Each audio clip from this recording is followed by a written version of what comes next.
नमस्कार दोस्तों, मैं महिमा आज आपको सुनाने जा रही हूँ लोकप्रिय लेखिका मालती जोशी द्वारा लिखी हुई कहानी कैलक्यूलेशन।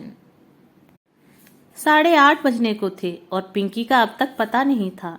मेरी चिंताओं का ग्राफ बढ़ने लगा था।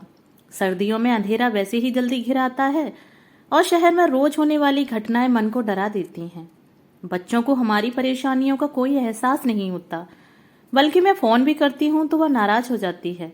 कहती है और किसी के घर से फोन नहीं आता, बस मेरा ही घनघनाता रहता है। इतना एम्बेरेसिंग लगता है। अब भला इसमें एम्बेरेसिंग होने जैसी क्या बात है? तुम्हारे दोस्तों के घर वाले लापरवाह हैं तो मैं क्या करूं?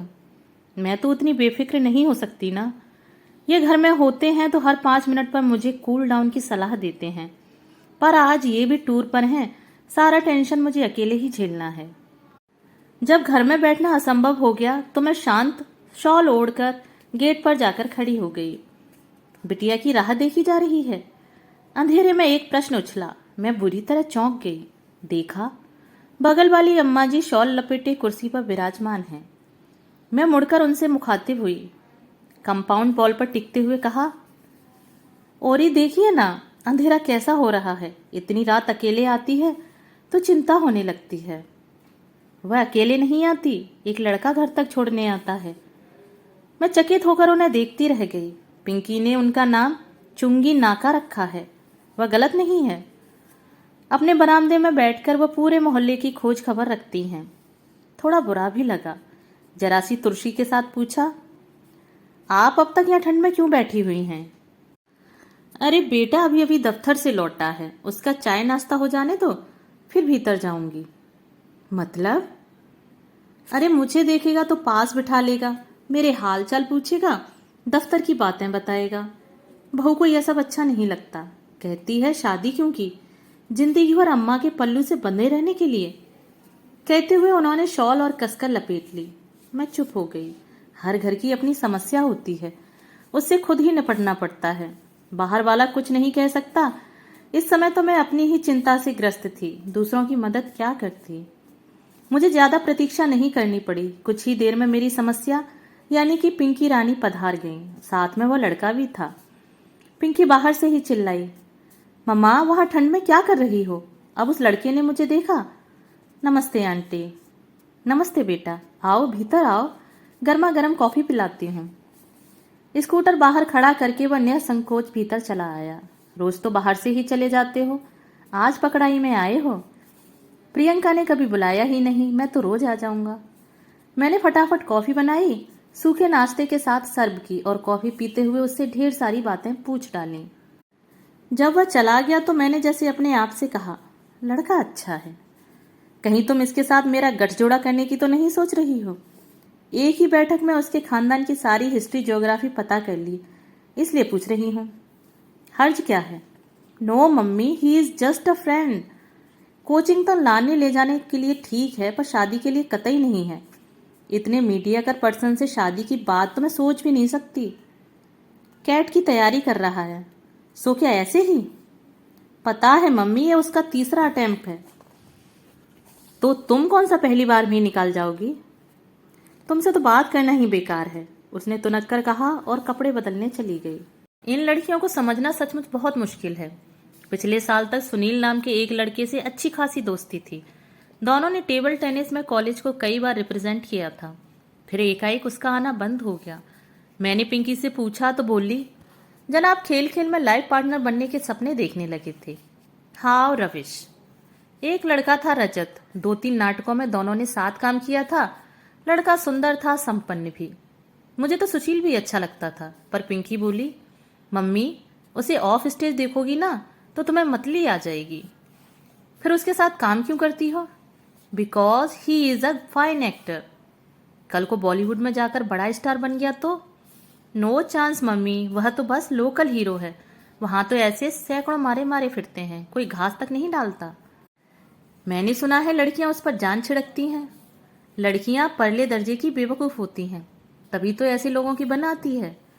कई बार मेरा पूछने का मन होता कि लाडो, तेरी नजर में कोई मिस्टर परफेक्ट है भी? उस दिन कॉलेज से लौटते ही बोली, मम्मी थोड़ा विटामिन एम स्पेयर करो, पार्लर जाना है। क्यों? कॉलेज में फंक्शन है कोई? फंक्शन तो है पर कॉलेज में नहीं, बर्थडे पार्टी में जाना है। Kartik is throwing a party. Kartik? इतने दिनों कहाँ था? यहीं था, पढ़ाई में बिजी था, पीजी कर रहा था ना। एकाएक तुम्हें कैसे याद कर लिया? याद क्यों नहीं करेगा? मैंने उसे भूलने ही कब दिया है। हर साल बर्थडे पर विश करती हूँ, न्यू ईयर पर कार्ड भेजती हूँ। हाँ, पार्टी आज पहली बार दे रहा है। कार्तिक की पार्टी में खूब बन संवर कर गई थी, बार बार पूछ रही थी, मम्मी मैं ठीक लग रही हूँ ना? मेकअप बहुत गाढ़ा तो नहीं है? साड़ी बहुत जाजी तो नहीं है? वह सचमुच बहुत प्यारी लग रही थी। बाल भी ढंग से संवारे थे, कपड़े भी ढंग से पहने थे। ऐसा नहीं कि हमेशा की तरह कुछ भी ऊट पटांग पहन लिया और चल दिए। उसकी सज्जा से ही पता लग रहा था कि वह किसी को इम्प्रेस करने के लिए बेताब है। यह जानकर अच्छा भी लग रहा था। कार्तिक सचमुच अच्छा लड़का था। बहुत अरसे पहले वे हमारे पड़ोसी थे। उसकी बहन कीर्ति पिंकी की क्लास में थी। माता पिता दोनों डॉक्टर थे, अक्सर बिजी रहते थे। कीर्ति का अधिकांश समय हमारे यहाँ ही गुजरता था। फिर मोहल्ले बदल गए, पर एक ही क्लास में होने के कारण कीर्ति और पिंकी की दोस्ती बनी रही। हायर सेकेंडरी के बाद वह भी भाई की तरह मेडिकल में चली गई। आना जाना कम क्या, एक तरह से बंद ही हो गया। यह तो आज पता चला कि पिंकी उन लोगों के, खासकर कार्तिक के बराबर संपर्क में है। अच्छा लगा। जाते समय मैंने उसे ढेर सारी हिदायतें दी। जल्दी लौटना, ऑटो में अकेले मत आना, किसी भरोसेमंद आदमी की कार में ही बैठना। उसे अच्छा तो नहीं लग रहा था, पर चुपचाप सुनती रही। आखिर उसके पापा को ही दया आ गई। झल्लाकर बोले, बस भी करो अब, लड़की अब बच्ची नहीं रही, खासी बड़ी हो गई है। इस बात को तुम कब समझोगी? बच्ची नहीं रही, बड़ी हो गई है, इसीलिए तो इतनी फिक्र हो रही है। पर यह बातें पुरुषों के दिमाग में कभी नहीं आती। फिक्र करने का जिम्मा जैसे माँ ने ही उठाया हुआ है। रात को वह लौटी थी तो काफी थकी थकी सी लग रही थी। मुझे आश्चर्य नहीं हुआ। जानती हूँ आजकल की पार्टियों में सिर्फ खाना पीना थोड़ी ही होता है। डांस के नाम पर अच्छी खासी हुड़दंग लीला होती है। शोर इतना कि कानों के पर्दे फट जाएं। कैसी रही पार्टी? मैंने पूछा। ठीक ही थी, उसने बेरखुशी कहा और सोने चली गई। अब मुझे ताज्जुब हुआ। और कोई दिन होता तो मुझे पूछने की जरूरत नहीं पड़ती, वह आते ही शुरू हो जाती। यह भी भूल जाती कि आधी रात हो रही है और मम्मी, जो उसके लिए अब तक जाग रही थी, सोना चाहेगी। पर आज तो उसे बात करना भी मुहाल लग रहा था। जाते समय जो उत्साह फूट पड़ रहा था, उसका लेश मात्र भी अब बाकी नहीं था। सुबह चाय के समय उसके पापा ने पार्टी के बारे में पूछा तो बोली, पापा पार्टी तो शानदार होनी ही थी, उसने अपनी एंगेजमेंट जो अनाउंस करनी थी। अरे वाह, किससे शादी कर रहा है? अपने बैचमेट से, दोनों ने साथ ही पीजी किया है। इसका मतलब है घर में डॉक्टरों की एक पूरी फौज तैनात है। तब तो उनके नर्सिंग होम का भी एक्सटेंशन होगा। बिल्कुल होगा। अब वह केवल मैटरनिटी होम नहीं रहेगा, वहाँ बड़ी से बड़ी सर्जरी होगी। इसीलिए तो उस बॉडम को शादी कर रहा है। अगर उसे पीजी में एडमिशन नहीं मिलता तो उसे लिफ्ट थोड़े ही देता, किसी और को पटा लेता। उसका स्वर अत्यंत कसैला हो गया था। अंकल आंटी भी तो उसकी डिग्री पर ही रीझे हैं, नहीं तो कार्तिक के सामने तो वह कुछ भी नहीं है। It is a business deal all in all. और फिर उसका स्वर एकदम तरल हो आया। पापा, आजकल लोग नाप तोल कर ही प्यार करने लगे हैं, है ना? उसके स्वर का गीलापन मुझे भीतर तक भिगो गया। मन हुआ उसे गले से लगाकर सांत्वना दूं। कहूं कि लाड़ो, इसमें कार्तिक का क्या दोष है? अपना नफा नुकसान देखना तो जमाने का चलन है। तुम भी तो इस इल्जाम से बरी नहीं हो। वैसे भी टूट कर प्रेम करने वाली पीढ़ी अब रही कहाँ? वे लोग तो कब के इतिहास बन गए।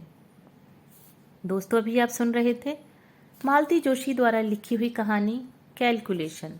अगर कहानी आपको अच्छी लगी हो तो मेरे चैनल को सब्सक्राइब और मेरी वीडियो को लाइक और शेयर जरूर करें। धन्यवाद।